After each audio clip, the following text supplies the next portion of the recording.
আসসালামু আলাইকুম ভিউয়ার্স, সবাই কেমন আছেন? প্রত্যেকটা ছেলেরই একটা ড্রিম থাকে তার নিজের একটা স্বপ্নের গেমিং পিসি। আল্লাহর রহমতে আল্লাহ আমাকে সেই স্বপ্ন পূরণ করার তৌফিক দান করেছেন। সো ফাইনালি আমি আমার গেমিং পিসি বানিয়ে ফেললাম। তো চলেন আজকে আপনাদেরকে ডিটেলসে দেখাবো যে আমি আমার গেমিং পিসি বানাতে কি কি কম্পোনেন্টস ইউজ করেছি। তাহলে চলুন আমার এই ড্রিম পিসি বানানোর পুরো গল্পটা আপনাদের সাথে শেয়ার করি।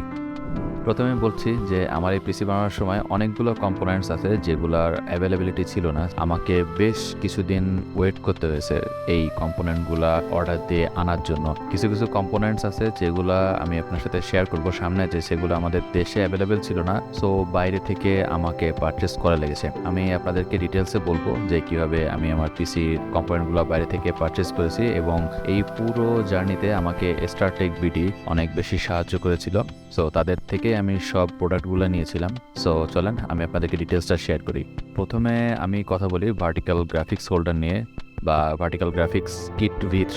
সো এইটা হলো আমার গ্রাফিক্স কার্ডটাকে সোজা রাখার জন্য মানে এই কিটটা ব্যবহার করা হয়েছে। সো এইটা দেখতে পাচ্ছেন আমার মাদারবোর্ড, এটা একটা টাফ গেমিং এর মাদারবোর্ড। এইটা হলো গ্রাফিক্স কার্ড, যেটা হলো একটা 3 ফ্যান বিশিষ্ট গ্রাফিক্স কার্ড, এবং এই গ্রাফিক্স কার্ডটার জন্যই ভার্টিক্যাল মাউন্ট যেটা V3 ওইটা ব্যবহার করা হয়েছে, কারণ এই গ্রাফিক্স কার্ডটা বেশ ওয়েট, যার জন্য আর কি আমরা V3 মাউন্ট ব্যবহার করেছি।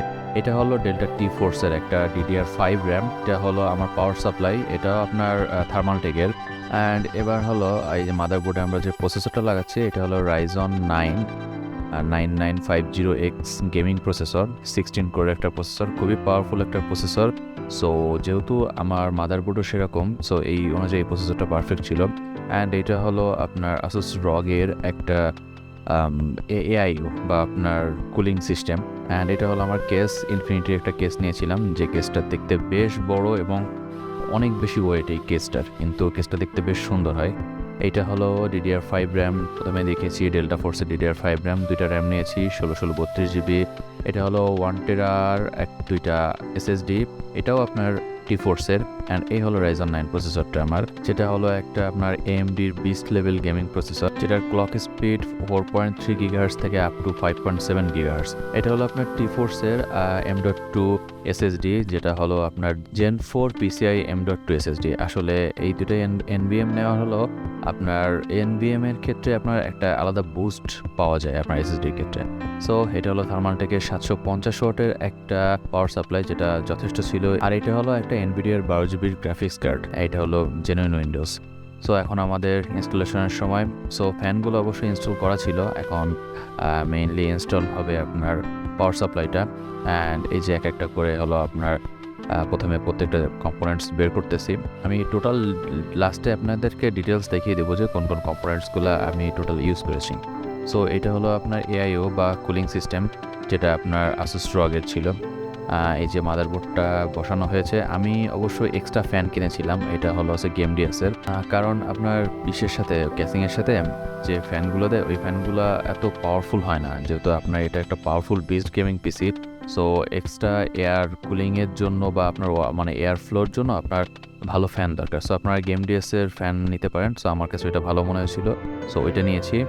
অ্যান্ড এটা হলো প্রথমে Asus ROG আপনার ওয়াটারফোর্স একটা কুলিং সিস্টেম। আসলে এই কুলিং সিস্টেমটা প্রথমে লাগিয়েছিলাম, কিন্তু পরবর্তীতে অবশ্যই এটা চেঞ্জ করা লাগছিল, কারণ এটাও ফিট হচ্ছিল না, যার জন্য পরবর্তীতে আমি ডিপ কুলার একটা নিয়েছি। সো এটা যেহেতু আপনাদেরকে দেখালাম, এটা আমি পরে দেখাবো যে কেন ডিপ কুলটা নিয়েছি, কারণ এটা আপনার ঠিকমতো ফিট হচ্ছিল না এই উপরের ক্যাসিংয়ে। সো যার জন্য ডিপ কুলটা পরে নেওয়া লাগছে আর কি। এটা দেখাচ্ছে সুন্দর লাগতেছিল দেখতে, কিন্তু লাস্টে আবার আমি এটাকে চেঞ্জ করে ডিপ কুলটা নিয়েছি। অ্যান্ড এই যে দেখেন গ্রাফিক্স কার্ডটা নিচে লাগানো রয়েছে, এই গ্রাফিক্স কার্ডটাকে সামনে সোজা করে লাগানোর জন্যই কিন্তু এই ভার্টিক্যাল মাউন্টটা ইউজ করা আর কি। So this one is my motherboard, এটা টাফ গেমিংয়ের মাদারবোর্ড। আসলে এই মাদারবোর্ডটা সিলেক্ট করার অনেকগুলো কারণ আছে, সেই ডিটেলসটা আমি পরে অবশ্য বলবো। এটা হলো আমি SSD লাগাচ্ছে, দেখেন অবশ্য আমি না, ভাই SSD লাগাচ্ছে, এই স্টারটেকের যে ভাইয়া আমাকে হেল্প করেছিলেন পুরো পিসি বা পুরো গেমিং পিসিটাকে আপনার বিল্ড আপ করার জন্য। এটা SSDর উপর আবার হিটসিঙ্ক লাগাচ্ছে। এই SSDটা মেইনলি চুজ করার কারণে এই হিটসিঙ্কটা বেশ ভালো একটা সাপোর্ট দেয় অতিরিক্ত হিটটাকে আপনার প্রিভেন্ট করার জন্য আর কি। অ্যান্ড এই হলো টিমের দুইটা আপনার র্যাম, যেটাও বেশ ভালো। আমি র্যামটা আর টিমের র্যাম আর SSD দুটো মিলাই রাখছিলাম। আর এটা হলো আপনার মাদারবোর্ডের যে কানেক্টর, এই কানেক্টরটা নিয়েই হলো সবথেকে বেশি ঝামেলা হয়েছিল, কারণ এটা হলো আপনার 8 পিনের কানেক্টর হয়ে গেছিলো। যখন আমি লাগিয়েছি তখন মাদারবোর্ডে দেখেছি আমার মাদারবোর্ডে 24 পিনের কানেক্টর লাগবে, এবং 24 পিনের কানেক্টরটা তখন সারা বাংলাদেশে অ্যাভেলেবেল ছিল না, টোটালি নাই বাংলাদেশ মার্কেটে। সো যেহেতু আমি সব কিছু লাগিয়ে ফেলেছি এত সুন্দর একটা পিসির জন্য, এখন যদি এই কানেক্টরটা না লাগাই তাহলে দেখা যাবে কি পুরো জিনিসটা না অত সুন্দর ফুটবে না। এই যে এইটা হলো পরে মিস্টিক 360, এইটা পরে কুলিং সিস্টেমটা নিয়েছিলাম, কারণ রক কুলিং সিস্টেমটা ঠিকমতো ফিট হচ্ছিল না। অ্যান্ড এই যে দেখেন যে ভার্টিক্যাল মাউন্টটা, এই ভার্টিক্যাল মাউন্টটা হলো আমি এখন লাগাবো এখানে। এই ভার্টিক্যাল মাউন্টটা লাগানোর মেইন উদ্দেশ্য হলো যে আমি যে গ্রাফিক্স কার্ডটা কিনেছি, এই গ্রাফিক্স কার্ডটা বেশ ওয়েট, অ্যান্ড এই ভার্টিক্যাল মাউন্টটার জন্য যখন আপনার গ্রাফিক্স কার্ডটা যখন লাগাবো যাতে বেন্ড না হয়ে যায়, এই জন্য আর কি এই ভার্টিক্যাল মাউন্টটা লাগানো, এবং এটা দেখতে বেশ সুন্দর লাগে।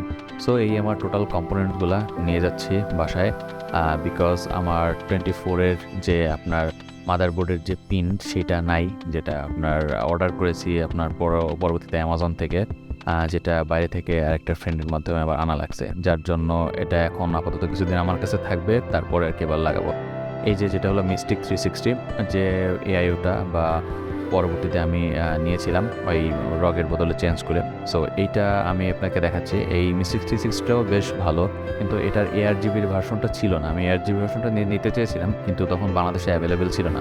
আসলে বাংলাদেশে আমাদের গেমিং পিসি বানাইতে আমরা যেভাবে চাই আসলে সব জিনিসগুলো এভাবে পাই না, এটা স্বাভাবিক, সব কম্পোনেন্ট অ্যাভেলেবেল থাকে না, অনেক প্রবলেম হয়। আর এটা হলো একটা ভার্টিক্যাল মাউন্ট স্ট্যান্ড, এটাও চাইলে আপনি এখানে দিতে পারেন যাতে করে মাউন্টটাকে আরও স্টেবল করে। সো আমি এটাও দিয়েছিলাম ফার্স্টে, কিন্তু পরবর্তীতে এটা আবার রিমুভ করে ফেলেছিলাম, কারণ এটার প্রয়োজন ছিল না আর কি। তারপরে আপনাদেরকে দেখাইলাম। অ্যান্ড এটা হলো লিয়ানলির সেই 24/4 পিনের যে ভার্টিক্যাল মাউন্ট, যেটা চলে এসেছে। সো ফাইনালি আমার পিসি ইনস্টল হয়ে গেছে, আপনাদের সাথে শেয়ার করতেছি। এই দেখেন আমার পিসির লুক, যেটা দেখতে আসলেই চমৎকার লাগছিল, জোস একটা লুক, দেখলে বুঝতে পারবেন। অবশ্য আমি পরবর্তীতে চাইলে আপনার র্যাম আপগ্রেড করতে পারবো বা SSD আপগ্রেড করতে পারবো।